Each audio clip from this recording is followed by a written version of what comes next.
Broadcast is now starting. All attendees are in listen-only mode. Good afternoon, everyone, and welcome to Design and Services People Want with our guest speaker, Denise Hampson. My name's Vicky Yeomans, and I'm a transformation consultant here at eSynergy Solutions. For those of you who don't know, eSynergy help organisations achieve better business outcomes in the digital and tech arena. But for now, let's move on to some housekeeping for the webinar. If you've got any questions for Denise at all, please fire them over through the questions box, and Denise will answer them at the end of her talk. We are recording the session, so a copy will be sent to you following the webinar, so you don't have to frantically write anything down. So for now, I'll be handing you over to Denise.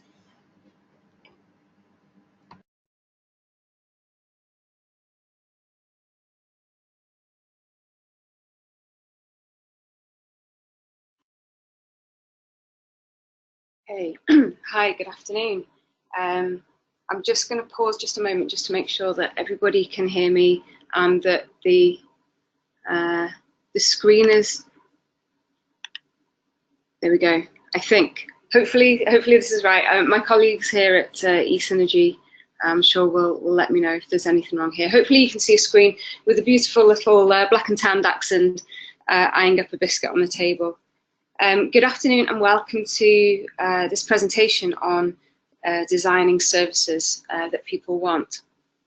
I'm going to start just with a quick introduction to what service design actually is. It's a phrase that's probably been around for a little while, and it's a phrase that's probably in danger of becoming either over or underused, I guess, depending on context. But just so that you understand where I'm coming at when I talk about service design, I literally just mean it's a system of using design principles to create better services for people, and it could be commercial services, it could be public sector services.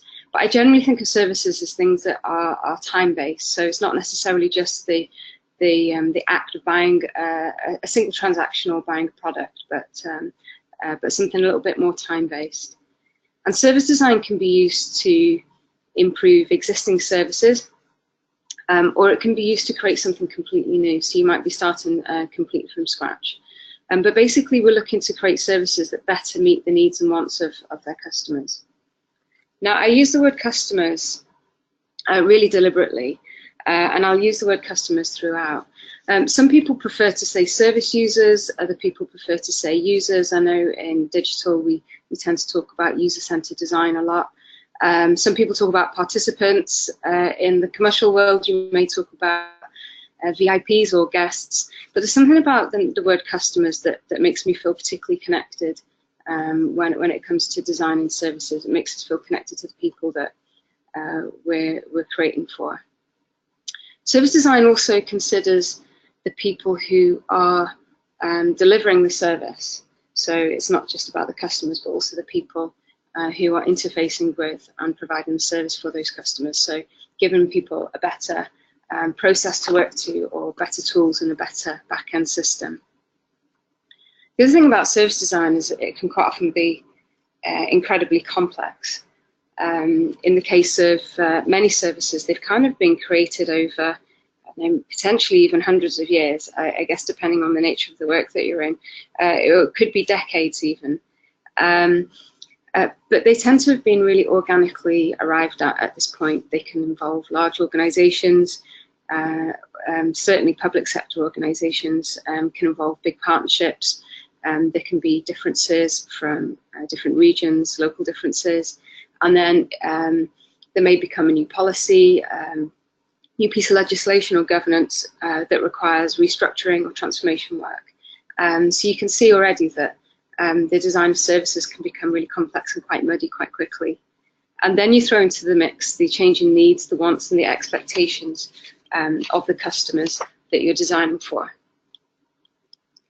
So just to give you a little bit of background of where I come from, my training is in systems engineering, but when I was working for BAE Systems back in the early days of my career, I found a particular niche in human factors and human engineering. I actually departed briefly from a regular career I moved to elite sport, where I became a member of the Great Britain track cycling team. Unfortunately, they became quite famous after I left, so maybe the timing wasn't so great. But it was a really interesting time to learn about real personal-centered design. So not everybody, obviously, being the same, individual athletes and individual people within the team having different requirements. When I retired from sport, I moved into local government, and I started developing some of the earliest services in health and well-being for a safe and well-being point of view. My work was mostly in the physical activity sector at the time, although I moved into public health soon after. And what became really apparent to me when I worked in public health, I mean, obviously we worked in partnership with a range of local organisations, but a lot of the services that we were providing, we were taking the lead. I was based in Wales, so we were taking the lead from the Welsh Government and from the policies that were being developed and created there. And then we do a great needs assessment process with local partners. And we were building services that we could invest our money in the most efficient way, obviously, to meet the needs of the local population. And we'd create these wonderful services, or we certainly thought they were wonderful. And then we were always amazed by how little take-up we felt that there was, and how the services that were built on really good evidence, somehow we didn't feel like they created somehow the demand that would lead to them becoming sustainable and effective in the future. It became really apparent that what we were doing is we were spending too much time focusing on population need and not enough time focusing on population want. So this seminar, this next about 40 minutes or so that I've got with you, plus we've got some time for questions at the end too. I want to focus on a little bit more about designing services that are created for humans and created in a way that makes them desirable for humans, so that basically we're making services that people actually want. I hope you'll agree that we're all in the business somehow of human behaviour.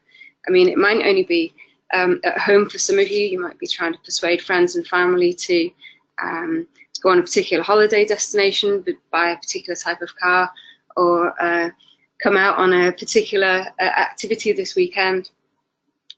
Or it could be in the work that you do. It could be in sales, or, as I say, literally in the intentional nudging of people through a particular type of pathway. So we're all interested in human behaviour in some form or another. And I use the word human a lot in the same way as I use customer a lot. I use the word human very intentionally because there's something about reminding ourselves that we're dealing with humans, which I think is very grounding. You probably, if you work in the field of digital, you hear a lot of reference to users first, say in the context of user-centered design. I'm interested in saying, what would it look like if services were created to be human first and bring in human behaviour to the fore? And I've been having lots of conversations with people about what it actually means to be human, and there have been some really illuminating conversations, and everybody's got a slightly different answer to the question.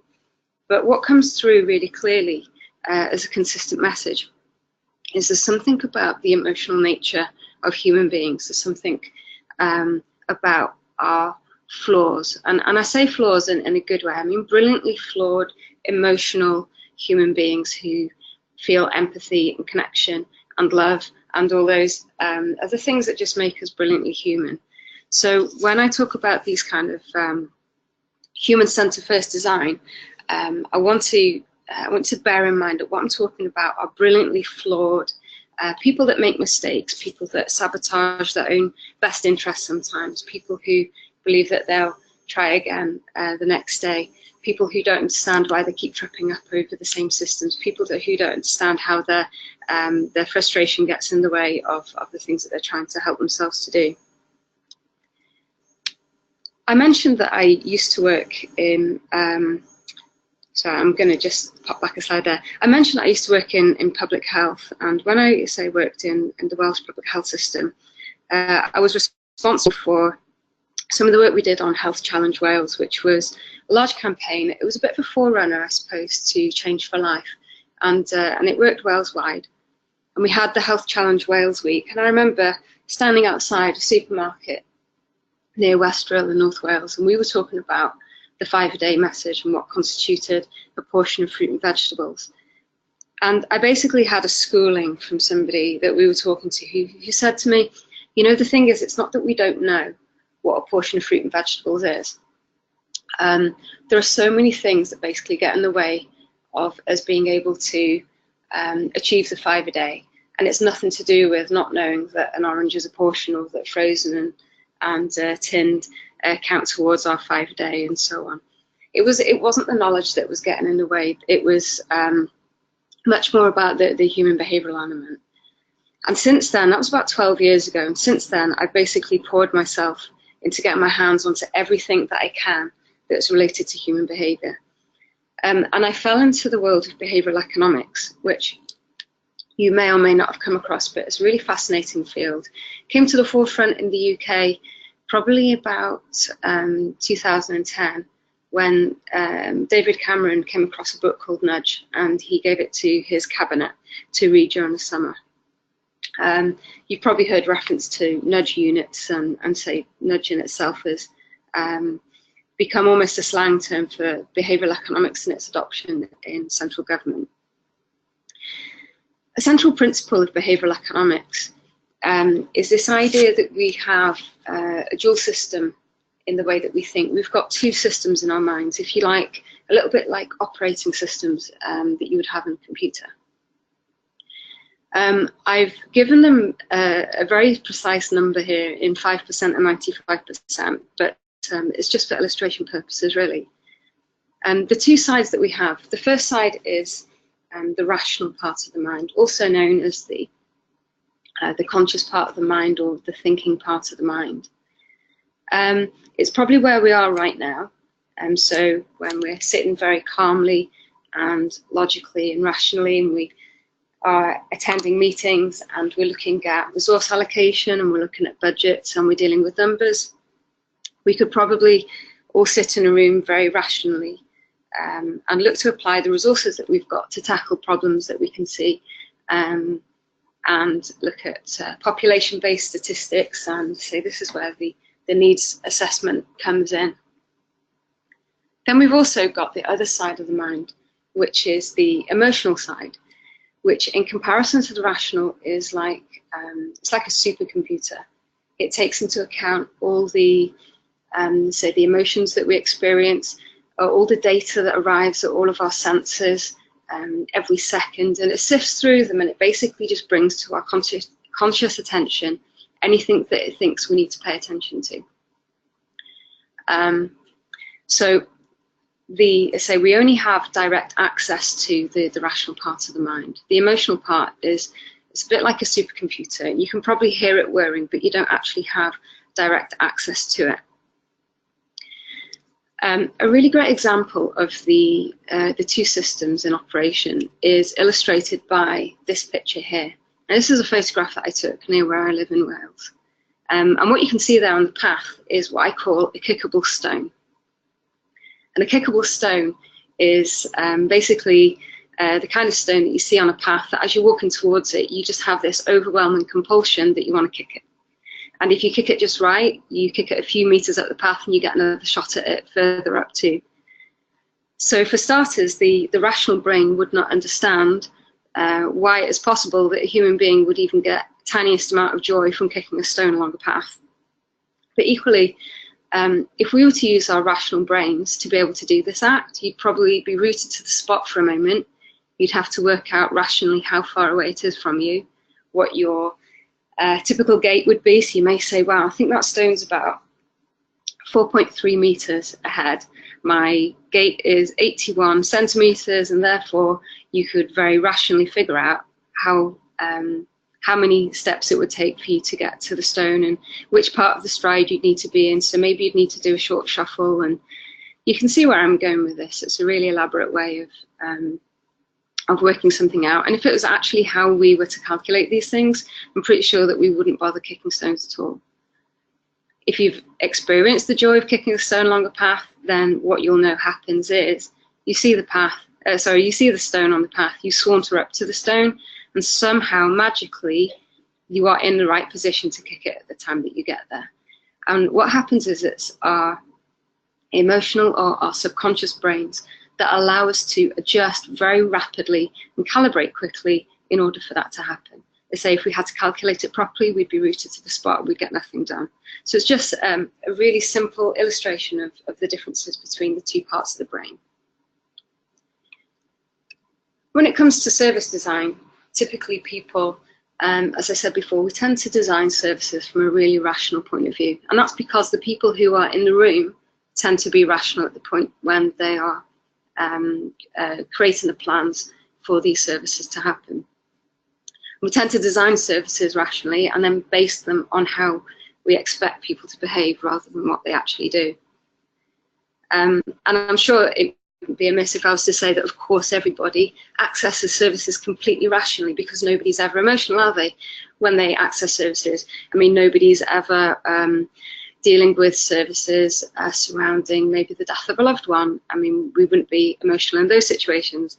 Or buying a house, buying a home, we wouldn't expect people to be emotional then, would we? Of course, I'm being facetious here. People are almost always in an emotional state when they are interacting with services. And by emotional, I don't mean that they're in floods of tears. I literally mean that they are in some kind of affect state. So they are feeling some kind of emotional pull based on the thing that they're trying to do. And it could be organising a loan, choosing your university degree, organising social care for a relative. It could be booking a holiday. You could be filing your tax returns. I'm sure you all know how anxiety-inducing that is. What happens when you need emergency health treatment? When we design healthcare services in particular, again, we tend to make the mistake of thinking that people are rational at the point of access, and in actual fact, they may be experiencing anxiety, discomfort, fear, a lot of pain. So we aren't we aren't rational humans at all. We access services very emotionally. So I'm going to take you through a straightforward process that will allow you to review your service through the lens of making it more desirable for humans, more emotionally appealing. So start out probably with a process that you've already been through, and that is to map out all the stages in the service that you offer. But you do this with all the humans in your system. So it could be that you speak to the people who deliver the services, you might want to speak to the commissioners, you might want to speak to stakeholders, and you definitely want to speak to customers. Because what you might find is that while you think that your service is very linear and easy and efficient to go through, by actually saying to people, so what happens next, and then what happens next, and then what happened next for you at this point, you might actually find that there are complexities and difficulties in the system that you already have. You're going to find that as a result of mapping the service out, that probably people come through the service in many different ways. So it's unlikely, regardless of how simple you think the thing that you offer is, it's unlikely that there's going to be one single path through it. It's likely that you're going to have many different routes, maybe lots of different channel shifts and channel changes. And as you can see from the illustrations on the screen, it might be that initially somebody makes an inquiry online and then they need to make a phone call, then they receive an email with some forms to complete, and then they have to put those in the post, and then they arrange a face-to-face visit, which they arrange by telephone, and they get a text message as a reminder, and so on and so forth. So you can see how multiple channels and how complex these can be. And it's usually an imperfect system as well. So this isn't about locking down the absolute way, only way, or only ways that you can go through the system.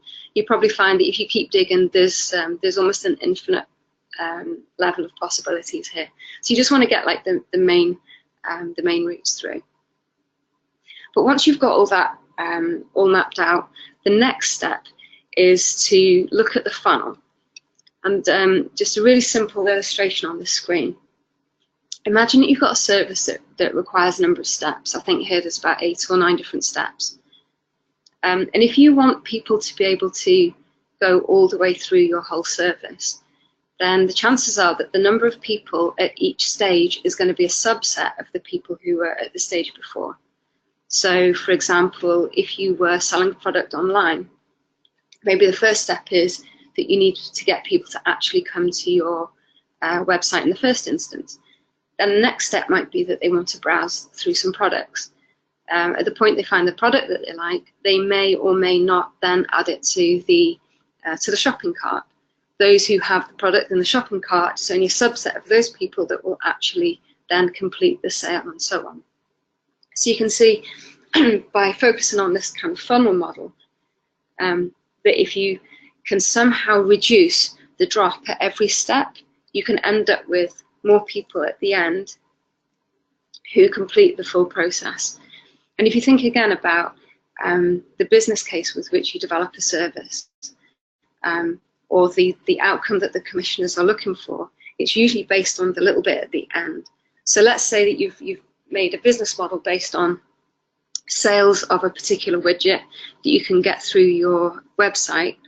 Then clearly the more people that you can keep in at every step through the process, the more of the thing that you're trying to sell that you can sell at the end, the more people who complete.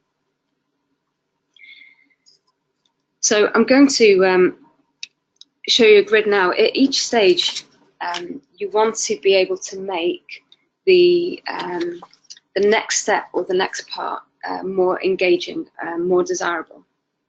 And this grid here shows an axis between desirable and easy.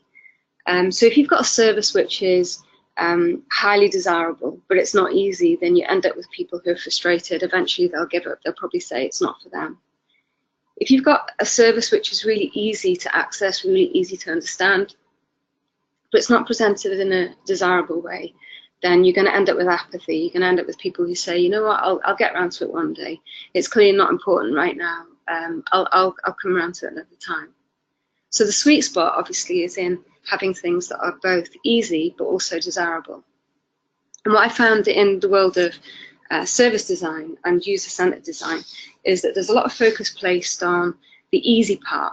So there's a lot of focus placed on making sure that people can access the services and making sure that the user-centered approach allows people to smoothly work their way through each stage.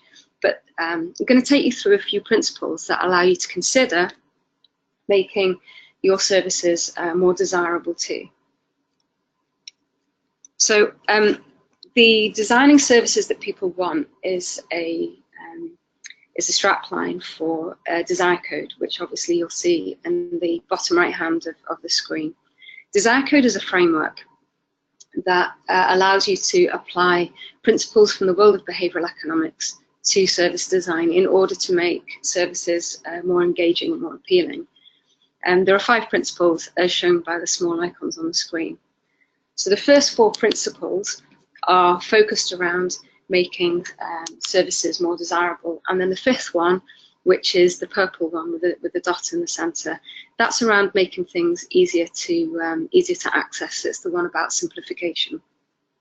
So I'm not actually going to touch on the simplification one today. I'm going to focus on the first 4. I'm going to give you some examples of the first 2 in particular, and a brief overview of the second 2. The first of these principles, the red heart, is emotional services, making services much more emotionally compelling.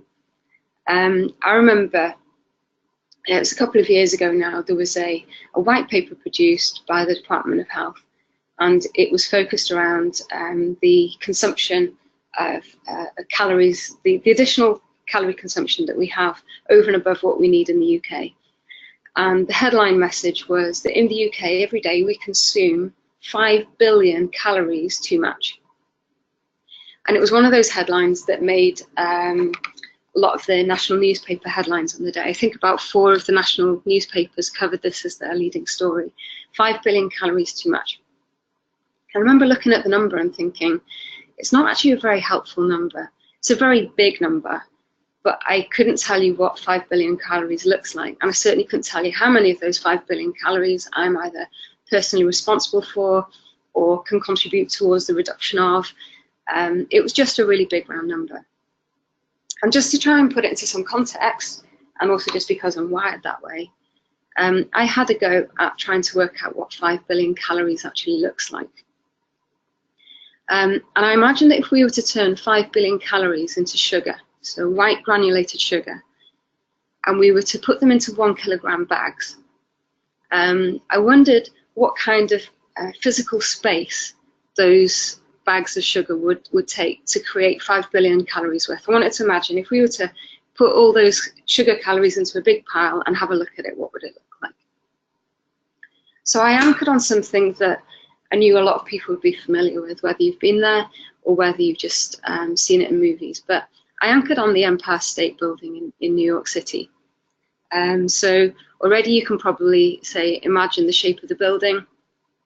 It's about, I think it's 85, 86 stories high. It's a bit narrow at the top, and it's obviously very, it's a very rectangular building. It takes up about a square, a full square of Manhattan. And if you were to take out all the internal walls, obviously definitely all the people, and all the furniture, and you were to put 5 billion calories worth of bags of sugar into the Empire State Building, for a moment, I'd like you to ask yourself how high up the building that you think that pile of sugar would go. Out of 85, 86 floors, how far up the building do you think that would go?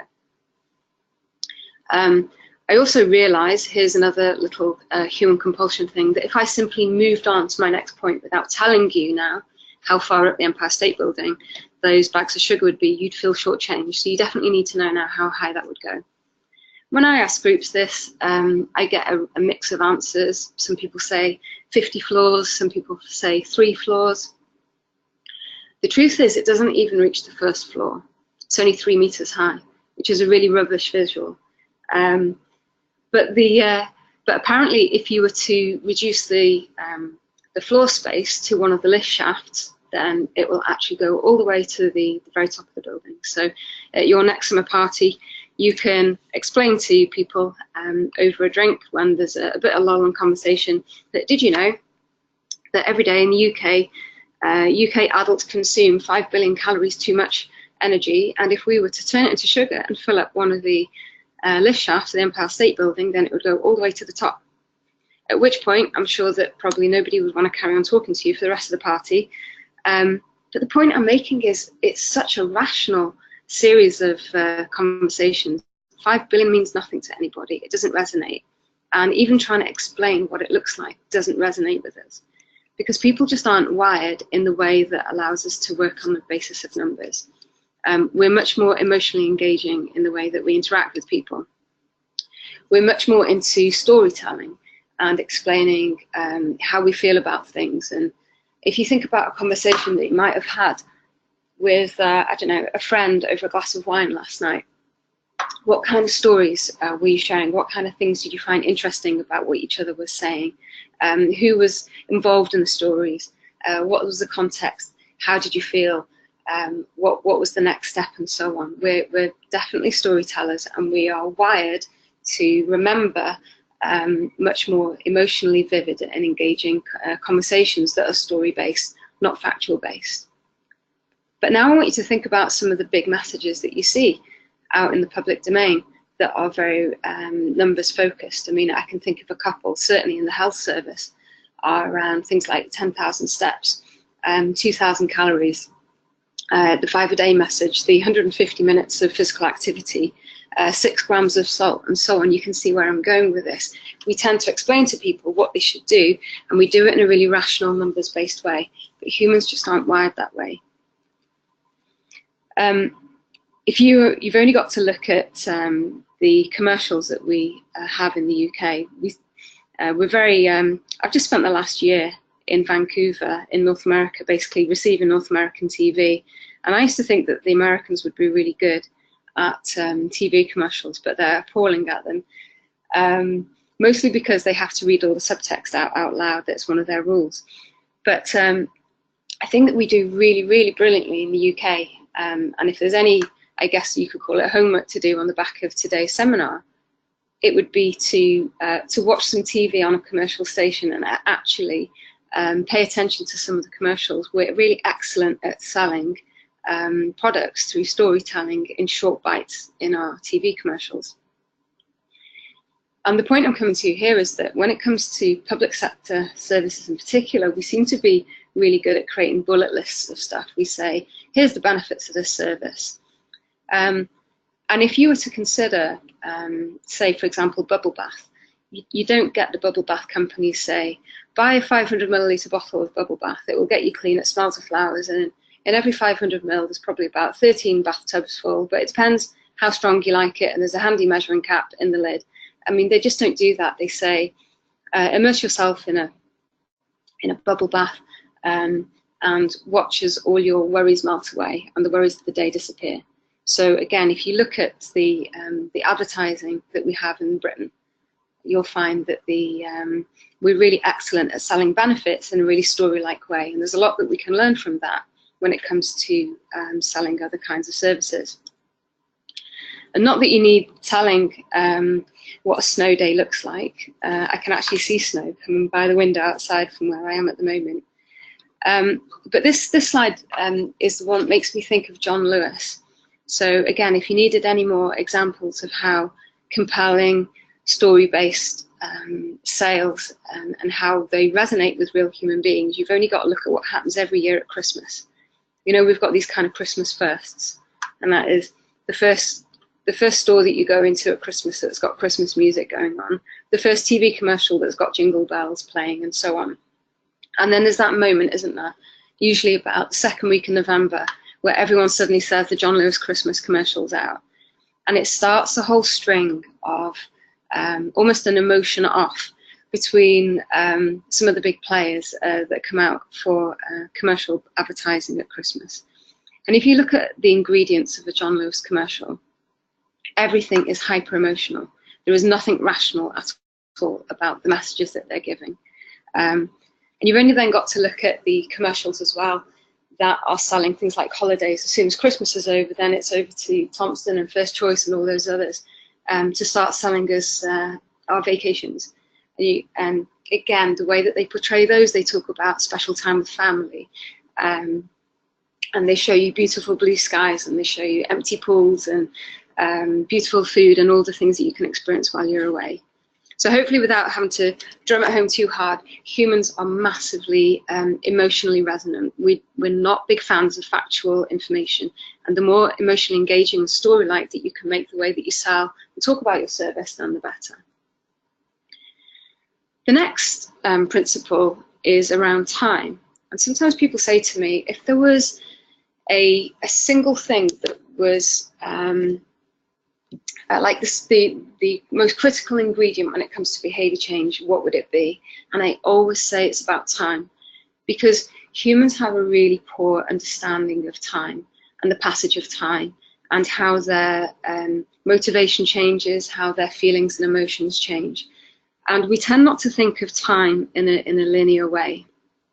I'd like you to imagine that I don't know, you have to wait 24 hours for something that you really want. Imagine there's something that you're waiting for that's going to be delivered, and it's going to be delivered 24 hours from now. I'd like you to project yourself 24 hours into the future.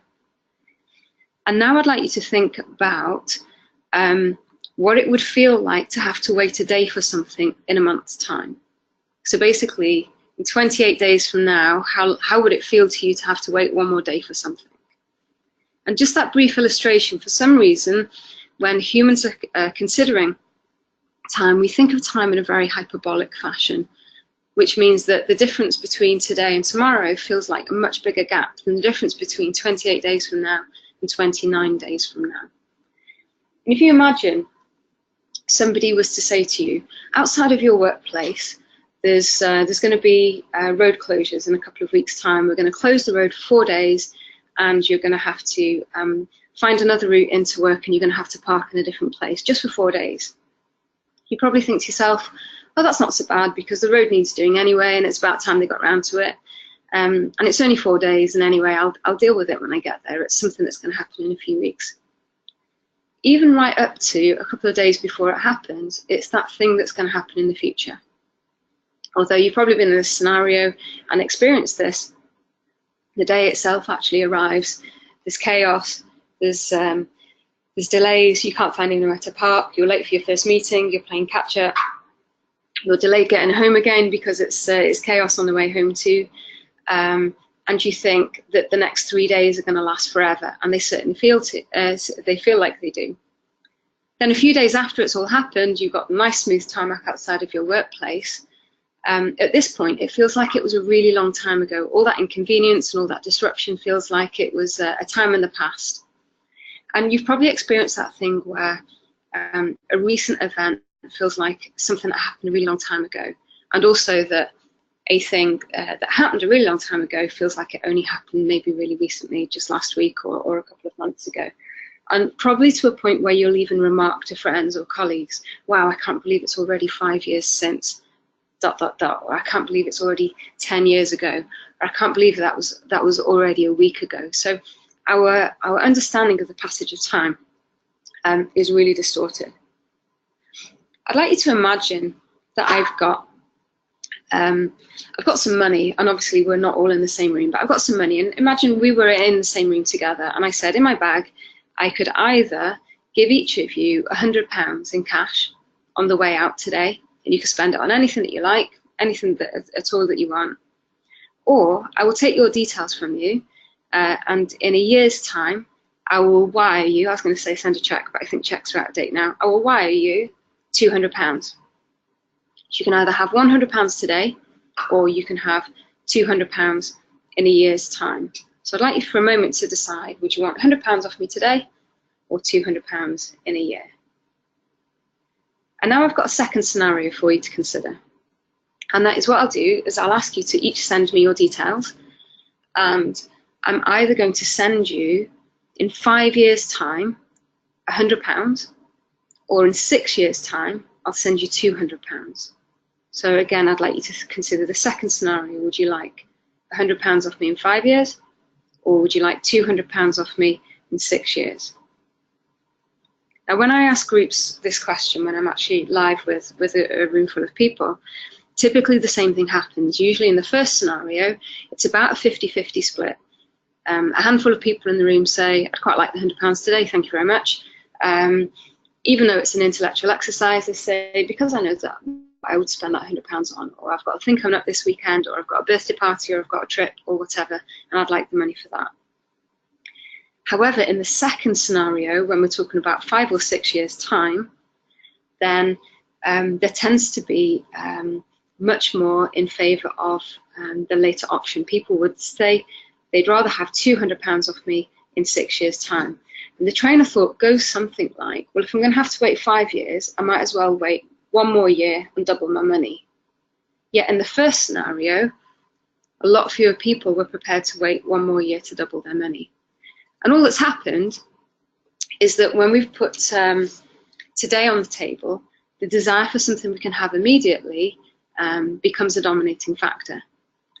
It's called a hyperbolic discount. So when I said about how we think about time, not in a linear fashion, but in a hyperbolic way, it also means that things that we can have in the far future become, I suppose, less desirable than the things we can have straight away. So we've got a stronger impulse and a stronger desire for things we can have immediately over things we can have far off into the future. So when I was talking about £100 or £200 in 5 or 6 years' time, to the human mind, 5 and 6 years' time feel about the same. Therefore, the money becomes the differentiator. People would rather wait an extra year for double the money. However, when today was on the table in the first scenario, the discount applied to the year from now meant that much more people prefer to have the money today. So I hope I'm making sense here. If you've got benefits that you're offering, that the benefit to customers of accessing the service that you offer are like way off into the future. Maybe they are, I don't know, like in pension schemes or in health and care related things, maybe things to do with the home, raising a family, anything where the benefit, such as education, even the basis of sustainable futures and recycling and greener living are based, so where the benefits are to be felt in the far future, people actually discount those benefits compared to the thing they can have today. So if you ever wonder why it is that people say, I really, really want to have good health when I'm older, but I'm just going to have this next cigarette, or I'm going to start my diet, I don't know, the weekend after next, or after the barbecue and the party and the holiday, and then I'll get round to it. So they really do want those things that are far off in the future, but the things that they can have right now, like an evening in front of the sofa, another cigarette or a pizza, or the ability to go on a shopping trip and not save up for their future. These are all things that are much more desirable in the short term. This is accelerated as well by the advent of what I call nowism. And that is, especially with digital transformation, digital technology, we've acquired the ability to solve things really immediately. So I'd like you to imagine, or I'd like you to think about what you actually do when you're standing in a supermarket and you're waiting for the checkout, and you've got a couple of minutes between right now and the moment that you need to put your stuff onto the counter. I'm imagining that you probably take out your smartphone, because in that short time you can do a couple of transactions, you can check Twitter, you could pop on LinkedIn, you could check your bank balance, you could find out what the quickest route for you home is from Google Maps or whatever. Even if the time that you've got is even down to something like 20 or 30 seconds, like imagine that you're waiting for a bus, or you're in an other sort of idle time for a super short amount of time, I imagine that you probably, like most people, draw your hand in your pocket, take out your smartphone and look at your screen for something. And if you don't, and you're one of those people that actually pays attention to the world around you on your way home tonight or on the next trip that you do, take a peek at the people around you, because what you'll see is these people, when there's a 20, 30-second gap, you'll see people looking at their smartphone. So we've acquired this ability to answer questions immediately, and the moment that we think about them. You've probably been in that position where something's popped into your mind and you just have to check Google to find out what the answer is right away. Or maybe you're watching TV and you see an actor or an actress that's been in something and you think, oh, what have they been in? You can quickly hop onto the IMDb and find out. So this ability that we have now to immediately resolve things is accelerating this instinct we have for short-term benefits and short-term gain. So a question for you then would be, if you were to map out all the benefits that customers can have as a result of accessing your service, could you maybe put them into columns that say, these are the immediate benefits, this is like the very first thing that happens in the first half an hour, or the first hour, or in the first day, or in the first week, or in the first 2 weeks, or the first 3 months, or whatever it would be, even to the point eventually where you'd say, in 20 years, these would be the benefits of taking part in the service or accessing the service. And the task for you to be would to say, if you've got things that are at the far end of that, that are maybe in the year, 2 years, 3 years, 5 years, 20 years, is there any way that you can create a way of talking about them that makes people feel like they're getting something right away? And if you believe that there isn't any benefit to accessing your service in, like, say, in the next hour, half hour, day, or a couple of days, it's worth bearing in mind that usually with services, the benefits initially are intangible. It might be that people just feel good about the fact that they took part, or the fact that they signed up. So there's massive emotional benefits to be had immediately. So you can definitely lean on the feeling that people have over getting started in the process too. That's also an added benefit you can lean on. So a challenge for you would be to map out in a timeline where the benefits of all of the services that you offer, and see if there's any way that you can bring them shorter. The third principle, and so I'm going to touch on these next two just a little bit more briefly. The third principle is around certainty, and that is that we're not big risk takers. Humans like to know what they're going to get, and we've developed a really comprehensive and complex suite of tools and services that we use to help us figure out what we can expect to get. So a really great example, especially on a day like today, is to use a weather app on your phone. So if you access an app on your smartphone that tells you what the weather will be, or maybe you access the Transport for London system so that you can figure out what the quickest route would be for you to get to the destination you're trying to get to. If you've ever read a horoscope, if you've ever paid too much attention to what a pundit says about a sports event, or what a pollster says about what might happen at the next election, or you've looked at the share price of something based on forecasts and business models of what's going to happen. These are all just examples of ways in which we try to figure out what we're going to get. If you look at reviews of places when you're going to go on holiday, it's another example of trying to reduce the risk that you're going to make a bad decision, that you're going to invest badly in something. I don't know if any of you remember, I don't know how many of you who are taking part today are old enough to remember, should I say even, but if you remember teletext services, so this is before we had internet as a means to waste time. Many of you probably went on to the TV teletext-based system. And if you've ever been onto teletext holidays, so these were some of the first ways in which the power of information were transferred to consumers by allowing us to compile and bring together our own combinations of flights and holidays. And I don't know if you remember in particular, the ones that stick out in my mind are the ones that used to say allocate on arrival. So there used to be basically a group of people, yourselves may be included, who are prepared to pay a super cheap price for a holiday. You'd know which country you're going to go to, but basically you'd probably arrive somewhere like Greece at the really early hours in the morning. You'd rock up in the arrivals hall and you'd find a rep and you'd say, I'm here, where are you going to put me? Because that was the basis of the allocate on arrival. Now you could obviously get a named accommodation, but those holidays were a little bit more expensive. And it's just a nice little illustration of how there's certainty has got like a value to it, and we're prepared to pay more to know what we're going to get. And the only way in which we're prepared to take a chance on things is if the investment is a little bit lower. So say weather apps are a really great example. If you were to take this mindset through your day, you could ask yourself as you go through the day, lots of the behaviours that you do are based around trying to figure out what's going to happen next and what we're going to get.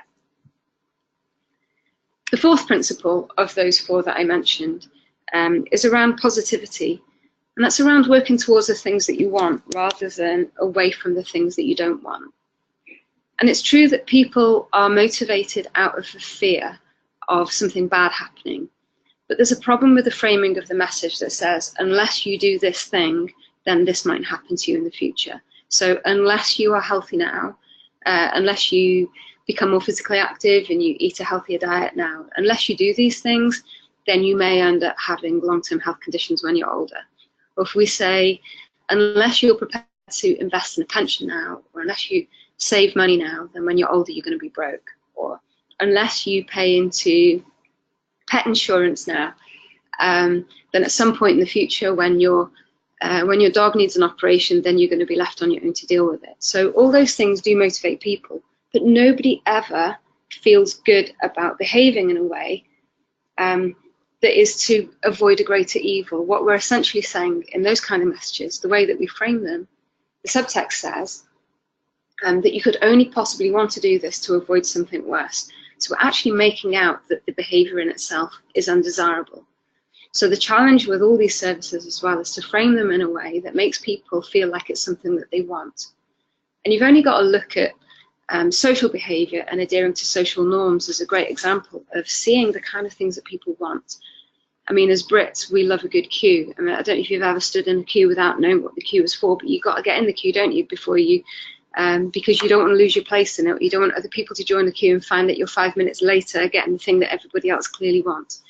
So really interesting example, queuing behaviour of social norms in action, but also the fact that people like to do things that other people want to do. You've only got to look at the way that people share information now on social media, and the way that we get dopamine highs from the things that we get interactions with, and the social approval that we get from things like likes and retweets and shares and comments and hearts on our Instagram pictures. And to give you an idea that humans are definitely wired in a way that makes us want to work towards the things that we want, the things that give us social connection and positive highs. So the fourth principle is around getting the things that, presenting the things that people want in a way that's appealing rather than in that kind of avoid something worse kind of way.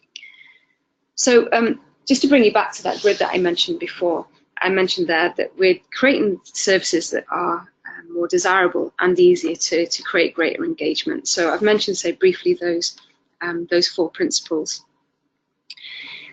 Give you an example of Disney being a really good company for executing those 4 principles in a really good way. If you think about a trip to Disney, whether you've been before or whether you just know about it from other people's experience, first off, is it emotional? Absolutely. There's zero rational about going to a Disney experience.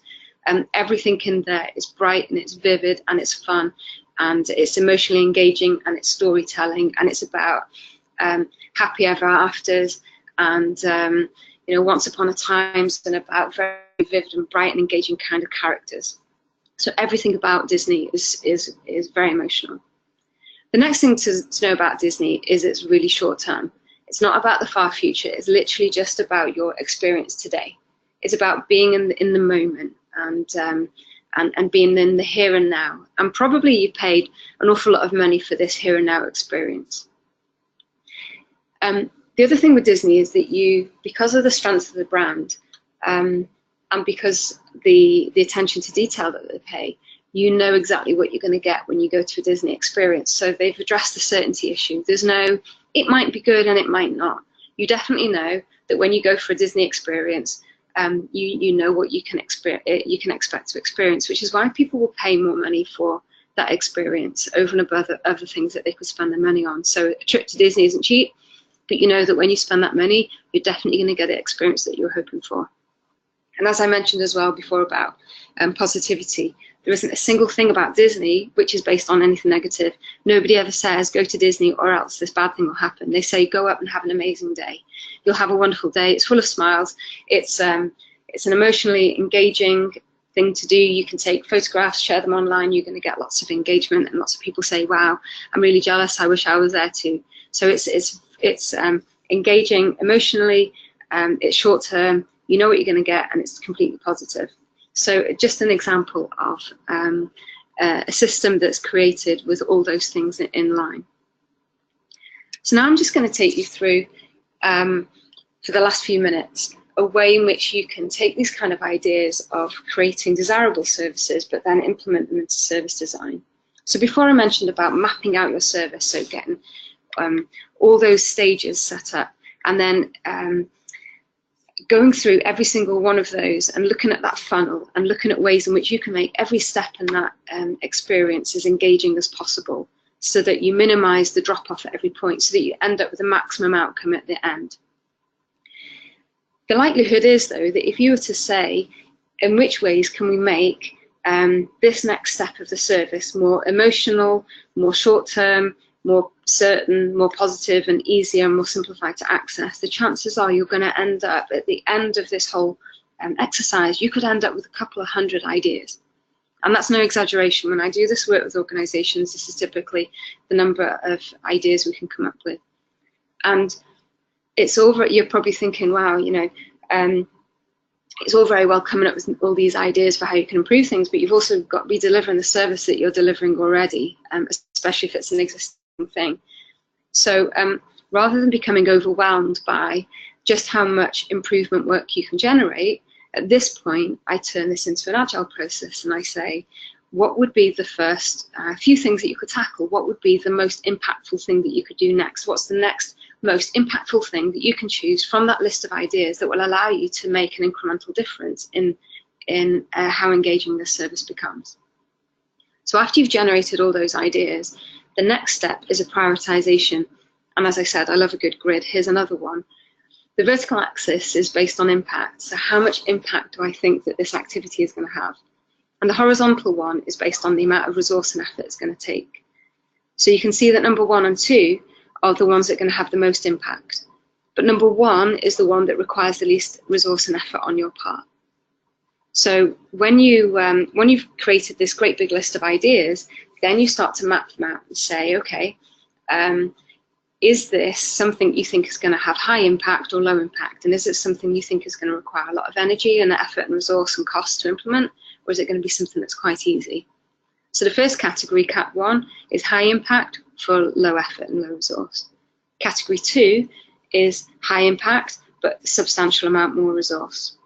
Now, I'm not crude enough to suggest that we go order 1, 2, 3, 4, but I do suggest that we go above the horizontal line. So we start with the most impactful ones first. Because certainly there might be things in category 2 that are definitely worth doing, and they are worthwhile putting over and above number ones, because we're not just all about quick wins, we're about worthwhile wins. But you might want to have some of the number ones in there to start with, some of the quick wins mixed in with some of the number 2 ones there. But it's all about impact. And from that, you create your agile roadmap. So you start maybe looking out just a week, 2 weeks, 3 weeks, just for the first couple of months of work. And then you try stuff and you become experimental. And you put things in front of people and you find out if it changes the uptake and it changes the engagement. And you see if you can keep people in the system for longer. And then obviously, because this is an agile system that I'm suggesting, you review and then you reshuffle the deck and you basically say, what's the next most impactful thing that we could do? And you look back, maybe some policy has changed, in which case a number 2 thing that would have been really hard to do before now has suddenly become a number 1 thing. Maybe suddenly things have become unlocked or they've become easier. Or it could be vice versa. So basically, I'd also suggest going back to the backlog of ideas and seeing which is the next most impactful thing that you can try. As I said, by taking an experimental mindset, it allows you to quickly figure out some of the things that work for you. I also recommend that we become obsessed about looking for data sources that back up some of the things that back up the experiments that we're trying. And I'll give you an example of some work that I did with a Stop Smoking service in Glasgow a couple of years ago. And they were able to, they hooved up so much data that they were able to see changes in the system really easily. And so, for example, this funnel for them might have been, say it was the Stop Smoking in Pregnancy service. They would say, so the initial step is that the health visitors and the midwives who are working with the pregnant women get to identify those that they work with who are smokers. And then those that are smokers are then referred on to the Stop Smoking service. So the next part of the funnel is the people who then get referred. Those people then make a phone call to the women who are pregnant, who are smokers, to invite them in for an appointment to meet a Stop Smoking advisor. Obviously, those who receive a phone call, not all of them make an appointment, not all of them then show up for that appointment, not all of them then take on maybe the nicotine replacement therapy, not all of those then become 4-week quitters. And if you think about the commissioners of the service are putting the money into the service in the hope that they will end up with the maximum number of 4-week quitters, the maximum number of women who are pregnant who stop smoking. So an example here would be they were able to keep a really rigorous system of referrals. So they knew exactly how many referrals had come through, but they were also logging how many calls that they made to those women and how many of those women were able to accept an appointment and how many of those women who accepted an appointment then turned up for it. And so a really interesting example in this was when they were trying to contact women, they found that there was quite a significant drop-off at this point. And it turned out when they started speaking to users about what would make it more likely that they'd be able to be reached, it turns out that they were using, I think it's an 0114 number in Glasgow, and people were just not interested in picking up a phone call from a landline that they didn't recognise, because we all have that experience now of picking up phone calls from people who are maybe trying to sell us PPI or any other kind of nuisance calls that we get all through the day that interrupt our day. And if they didn't know the number, and it wasn't one to say that they were particularly bothered about picking up, but they did pick up a mobile number. So the day that they made a decision to experiment with using different numbers in the department, they managed to get hold of a workplace mobile phone, and they saw a rapid improvement in the number of people that they were able to reach, purely because more women were picking up the phone as a result of using this different number. They also looked at those who were making the calls and the kind of scripts that they used in order to encourage them, the service users or the customers, into their first appointment. And they were able to hone in on the people who had the greatest success. And then at their team meetings, they were able to share some of the scripts and some of the the ways in which they were able to persuade those people to take that next step, and so on and so forth. So by being really regimented about picking up the numbers, they were able to notice when there were particular successes, or as they were being experimental, what was working. So that's just a brief overview of the process that you can use to put in some of these principles into action. I'm very aware that, of course, the fact that it's just 5 o'clock and this session is just about to end, but also the fact that I've touched on something, the behavioural economics aspect of service design, which in itself is a huge, it's a whole industry in itself. So I was never going to be able to give it justice in just a short presentation. So if you're interested in finding out more about these 4 principles around desirability, and of course the 5th principle on making services more simple for people, I do have a blog that I post to. It started at the beginning of this year, and I post 3 times a week. It goes out on Tuesdays, Thursdays and Saturdays, so the next one is tomorrow. But if you go to desirecode.co.uk/blog, then you'll be able to see the archive, and you'll be able to see some more examples and more discussion about some of these things in action, and questions that you can ask yourself as service providers and as deliverers, that would make you able to create your service or align your service a little bit more with better with human nature. And on that note, I just want to say thank you so much for spending this last hour with us. I hope you found the content that I went through interesting and relevant. If you want to, you can reach out to me on Twitter. I'm at Denise Hampson on Twitter, or you can contact me on email, denise@desirecode.co.uk. Or of course you can contact here at eSynergy Solutions, you can contact Victoria Yeomans. She's the first voice that you heard on the call today. So if you've got any questions about today, or any feedback, or if there's anything that you felt that wasn't addressed that you would like to have heard, please send us some of those things, and we can look to coming back to you with some answers on those things. So just yeah, a huge thank you from me for taking part. It's been very odd as well. So I'm sitting by myself in a room doing a presentation. Normally there's eyes to get feedback from. So I do hope that has been good for you. Thank you very much.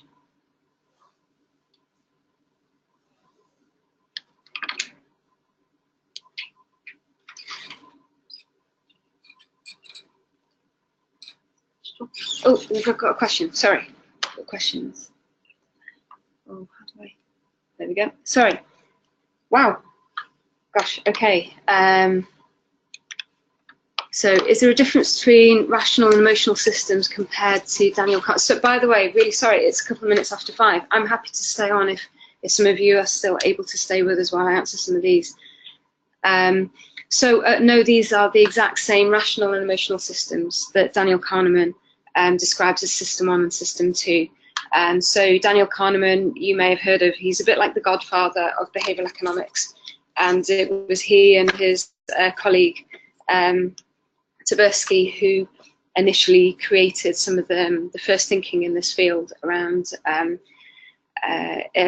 suppose, irrational people and very human, non-robotic like people. Yeah, so they're exactly the same. They're the same group. So sorry, this question said, yeah, is there a difference between the rational and the emotional systems? So I described those 2 parts of the brain. They're the exact same systems that Daniel Kahneman refers to in his System 1 and System 2. Any thoughts on how I would use desire code as triggers to inspire ideation, for example, in a workshop setting? Absolutely. So they say if you wanted to, as a starter, I've referred you to the blog already. Each of those blogs has got questions at the end of each article that you may want to use in workshop setting. Also, I know that my colleagues here at eSynergy Solution and myself, we're looking at putting together a workshop. We've got already a number of prompt cards and questions and processes that we can go through that introduce the principles to people in the room and people who are present. That allows you to rapidly generate lots and lots of ideas. As I said, when I do this normally, you can come up with as many as 200 ideas for a single service based on the different stages in it. So, but I already alluded to some of those. And say if you go to the blog, that's probably a really good first point.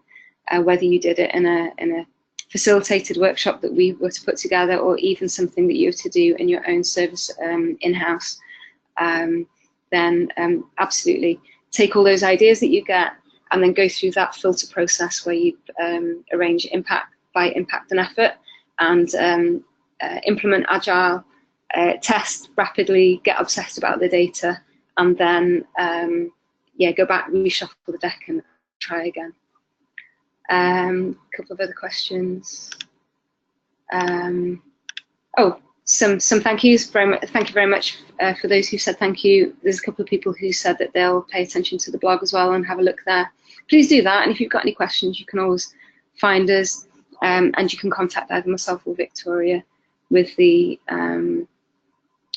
email addresses that we've got on screen. Cool. If there's any further questions, I can now actually see the question box. So if anyone else has got one, please send it through. Otherwise, I think the session's finished.